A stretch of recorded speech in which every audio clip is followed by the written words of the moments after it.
안녕하세요 여러분. 제가 이렇게 중국에 들어오게 됐잖아요.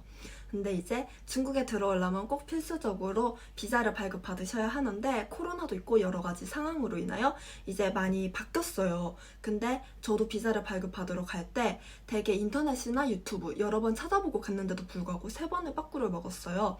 그래서 이게 많이 잘 알려져 있는 방법도 아니고 해서 여러분들한테 도움을 드릴 수 있을 것 같아서 이렇게 영상을 켜게 되었어요. 그러면 바로 알려드릴게요. 첫 번째로는 중국 비자 신청 서비스 센터라고 인터넷 창에 검색을 하셔가지고 그 사이트 안에 들어가셔서 신청서를 작성을 하셔야 돼요. 신청서는 10페이지 정도 됐던 것 같고 질문이 엄청 많아가지고 한 30분 정도는 기본적으로 걸리는 것 같아요. 그래서 그거를 다 작성을 하고 나시면 프린트를 할 수 있게 되어 있어요. 그래서 그거를 이제 무조건 다 프린트를 하셔가지고 가져가셔야 돼요. 무턱대고 그냥 가셔가지고 비자 신청해달라고 하면 거기서 절대 안 해주시고 한 장이라도 빠지거나 하면 안 돼요. 진짜 깐깐하더라고요. 그래가지고 무조건 그 10장을 다 프린트를 하셔가지고 가져가셔야 돼요. 그리고 만약에 뭐 집에 프린트 기계가 없다던가 아니면 뭐 여러 가지 상황으로 프린트가 안 되실 경우에는 저는 이제 충무로역 앞에 있는 남산지점을 갔어요. 이제 그리고 거기에는 프린트 기계를 따로 설치를 해두셨더라고요. 그래가지고 만약에 충무로 지점을 가실 분들은 이제 뭐 이메일이나 아니면 USB에 담아가셔가지고 거기 가가지고 프린트를 하셔도 돼요. 일단은 무조건 신청서를 꼭 작성을 하셔야 되고 한 장도 빠짐없이 다 챙겨가셔야 돼요. 그러고 난 다음에는 날짜랑 시간 약속을 잡으셔야 돼요. 그냥 아무 때나 자기가 원하는 날짜에 가셔도 안 되고 무조건 그 사이트에서 날짜를 정하시고 시간대별로 쭈루룩 있어요. 그러면 원하는 시간대를 선택을 하셔가지고 꼭 그 시간 안에 가셔야지만 신청이 돼요. 그리고 그것 또한 역시 프린트를 하셔가지고 가져가셔야 돼요. 깐깐하더라고요 많이. 그래가지고 한 장도 빼놓지 않고 꼭 신청서를 다 작성하시고 날짜랑 이제 시간 약속을 잡으신 다음에 전부 다 프린트를 하셔가지고 챙겨가셔야 돼요. 그리고 이제 제가 첫 번째로 빠꾸를 먹었던 이유는 너무나도 당연하게 이제 서울 지점이 남산 지점인 줄 알고 착각을 한 거예요. 그래가지고 이제 다른 곳으로 갔죠. 제가 신청했던 곳이랑. 그래가지고 당연히 한 번, 2번 이렇게 계속 확인을 하셔야 되는데 이제 저같이 너무 당연히 여기가 여기겠지라고 생각을 하고 가시면 큰일 났습니다. 저 그렇게 한번 빠꾸 먹었어요. 처음으로. 그래서 그걸 꼭 내가 신청한 지점이 어느 지점인지를 꼭 확인하시고 가셨으면 좋겠어요. 그리고 이제 두 번째, 이거는 꿀팁이라고 말을 할 수도 있죠.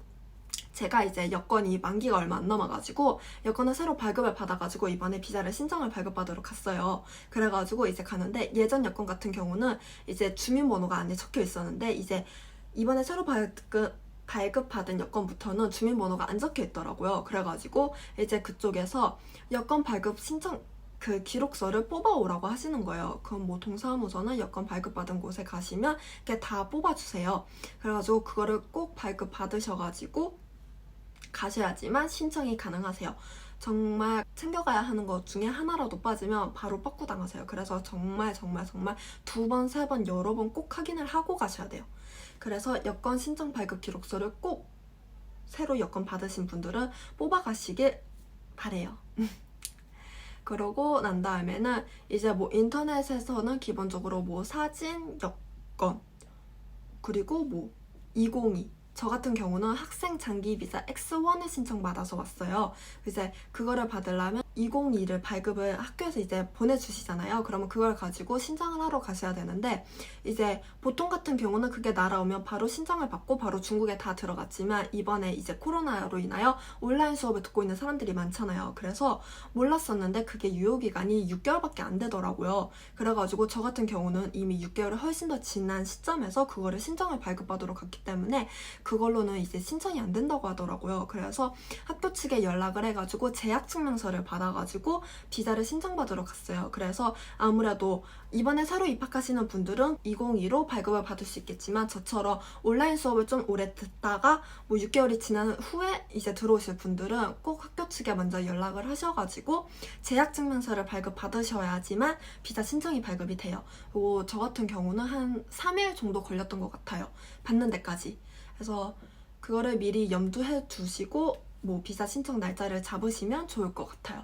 그래서 이것도 두 번째 꿀팁이라면 할 수 있을 것 같아요. 왜냐면 저는 보통 준비물에는 20이라고만 적혀있지 뭐 제약증명서나 그런 게 안 적혀 있어서 몰랐거든요. 그리고 당연히 그걸로 발급이 받을 수 있을 줄 알았는데 6개월이 지나가지고 안 된다고 하더라고요. 그래서 꼭 제약증명서 그리고 여권 발급 신청 기록서를 가져가셔야 돼요. 아, 그리고 저 같은 경우는 이게 서류를 모아두는 파일이 있어요. 그래가지고 혹시 몰라가지고 이제 202도 같이 들고는 갔었는데 거기서 한번 보여는 달라고 하더라고요. 그러니까 혹시 만약에 보여달라고 할 수도 있으니까 많이 안 무거우니까 챙겨가시면 좋을 것 같아요. 그리고 4일에서 5일 정도 걸렸던 것 같아요. 근데 이제 그거 마지막에 결제까지 하고 나시면 이제 종이에 줘요. 그러면 그 종이에 언제 몇 시에 찾으러 오라는 그게 있어요. 그러면 그 날에 맞춰가지고 비자를 발급된 비자를 받으러 가시면 될 것 같아요.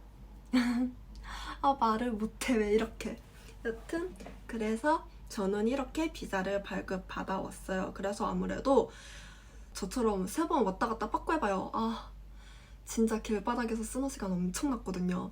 그러니까 꼭 저 같은 경우 저같이 말고 한 번에 비자를 신청 받으셨으면 좋겠습니다. 그러면 이제 많은 도움이 되셨으면 좋겠고 저는 이만 사라질게요. 안녕.